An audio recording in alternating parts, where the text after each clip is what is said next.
दोस्तों, बिहार के पूर्णिया जिले से इंसानियत को झकझोर देने वाली वारदात सामने आई है, जहां टेटागामा गांव में झाड़ फूंक और डायन के आरोप में एक ही परिवार के 5 सदस्य को मौत के घाट उतार दिया गया। और सिर्फ मौत के घाट उतार ही नहीं दिया गया, बल्कि उनके लाशों को जलाकर छुपा भी दिया गया, जिससे जुर्म के निशान मिट जाए। आइए जानते हैं पूरी कहानी इस वीडियो में। पर वीडियो में आगे बढ़ने से पहले आप सभी से एक ही रिक्वेस्ट है कि वीडियो को लाइक कर दीजिए और चैनल को भी सब्सक्राइब कर दीजिए, ताकि मेरा हौसला बढ़ता रहे। दोस्तों, मेरा नाम है तबस्सुम खातून और आप सभी का मेरे चैनल पर स्वागत है। दोस्तों, आज की कहानी है बिहार के पूर्णिया जिले के टेटागामा गांव की। दरअसल कहानी की शुरुआत होती है आज से 2 साल पहले से। टेटागामा गांव में अधिकतर आदिवासी उरांव जाति के ही लोग रहा करते हैं। इन्हीं गांव में बाबूलाल उरांव का भी परिवार रहा करता था। बाबूलाल उरांव खेती बाड़ी और मजदूरी के साथ ही साथ झाड़ फूंक का काम भी किया करते थे। उनकी उम्र लगभग 65 साल की थी। बाबूलाल अपनी पत्नी सीता देवी, मां काकतो देवी, बहू रनिया देवी और अपने 3 बेटे जिसमें मंजीत उरांव, सोनू और ललित के साथ एक ही घर में रहा करते थे। टेटागामा गांव में ही पड़ोस में एक और गांव था, जिस गांव का नाम था दरगाह गांव। दरगाह गांव का ही एक प्रमुख तांत्रिक, जिसका नाम होता है नकुल उरांव, वो भी झाड़ फूंक का ही काम किया करता था। बात है आज से 2 साल पहले की। दरगाह गांव में करीब 2 साल पहले एक एक करके 6 लोगों की अचानक से मौत हो गई, और यह मौत बीमारी की वजह से हुई थी।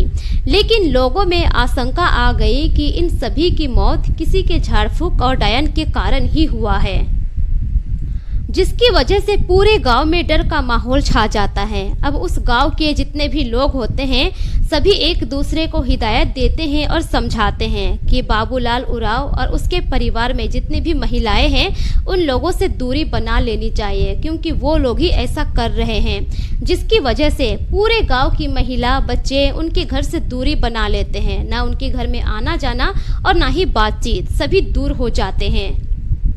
उस गांव के सभी लोगों का यही कहना था कि जो बाबूलाल की मां है काकतो देवी, वो एक डायन है और वो अपनी बहू को भी डायन का सारा काम सिखा चुकी है। अब वो लोग किसी की बलि चाहती है। अब इसी तरह से धीरे धीरे साल गुजरता है और साल 2025 आ जाता है। साल 2025 2 जुलाई को गांव में ही रहने वाले रामदेव उरांव के बेटे की तबीयत बिगड़ जाती है अचानक से। और तबीयत बिगड़ने के कुछ ही दिन के बाद रामदेव उरांव के बेटे की मौत हो जाती है। उसके बेटे की मौत के कुछ ही दिनों के बाद अब जो उनका छोटा बेटा होता है, वो बीमार पड़ जाता है, जिससे घर के सभी लोग परेशान हो जाते हैं कि आखिर ऐसा क्यों हो रहा है। गांव के सभी लोग भी इस बात को लेकर चिंतित हो जाते हैं। तभी रामदेव उरांव को गांव का ही कुछ महिला आकर कहते हैं कि देखो, मुझे तो ऐसा लग रहा है कि जो बाबूलाल उरांव की पत्नी है, वो डायन का काम सीख रही है, जिसके लिए वो बलि चाहती है। हो ना हो यह सब कुछ वही करवा रही है, और तुम्हारे छोटे बेटे को भी वो लेकर ही मानेगी। अब इसी बीच दरगाह गांव के प्रमुख तांत्रिक नकुल उरांव ने लोगों से कहा कि बाबूलाल के परिवार में जो सीता देवी और उनकी मां काकतो देवी है, इसी ने डायन करके रामदेव के बेटे को बीमार किया है, और वो इसके बेटे को लेकर ही मानेगी, क्योंकि दोनों सास और बहू डायन हैं। अब गांव के लोगों को भी तांत्रिक नकुल उरांव की बातों पर यकीन हो जाता है, क्योंकि नकुल उरांव भी एक तांत्रिक था और वो झाड़ फूंक किया करता था, और काफी सालों से वो झाड़ फूंक करता ही चला आ रहा था। गांव के लोग तो इतने समझदार नहीं थे, उसकी बातों पर पूरी तरह से यकीन कर लेते हैं। अब 6 जुलाई 2025 रात के वक्त, उस दिन मुहर्रम का भी त्योहार होता है। रात के 9:30 बजे गांव में पंचायती बैठाया जाता है, जिसमें गांव का प्रमुख तांत्रिक नकुल उरांव खुद पंचायत की अगुवाई कर रहा था। और उस पंचायत में बाबूलाल के पूरे परिवार को भी बुलाया जाता है, लेकिन वो लोग नहीं आते हैं उस पंचायत में।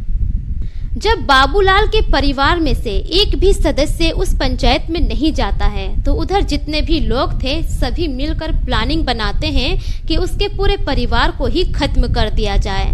अब लगभग रात के 10 बजे के करीब लगभग 50 लोगों की भीड़ बाबूलाल के घर की तरफ बढ़ने लगती है और लगभग पूरे 10 बजे 50 लोगों की भीड़ उसके घर के आगे जाकर खड़ी हो जाती है। लेकिन उसी दौरान दुर्भाग्यवश गांव की लाइट भी कटी हुई थी। पूरे घर में, पूरे इलाके में अंधेरा छाया हुआ था। उस दौरान बाबूलाल उरांव और उसके परिवार वाले खाना खाकर सोने की तैयारी कर रहे थे।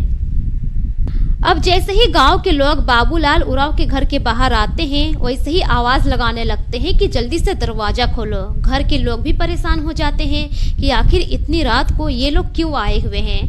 अब घर के अंदर से जैसे ही दरवाजा खुलता है, बाहर के लोग भीड़ पड़ते हैं और घर के एक एक सदस्य को बाहर निकाल कर लाते हैं और मारपीट करने लगते हैं। मारपीट करने के बाद सभी को बंधक बना लिया जाता है। बंधक बनाकर वहां से लगभग कुछ दूरी पर ले जाकर सभी को आग लगा दिया जाता है। लेकिन जो बाबूलाल उरांव का छोटा बेटा होता है, जिसका नाम होता है सोनू, वो किसी तरह बंधक से छूटकर वहां से भाग निकलता है।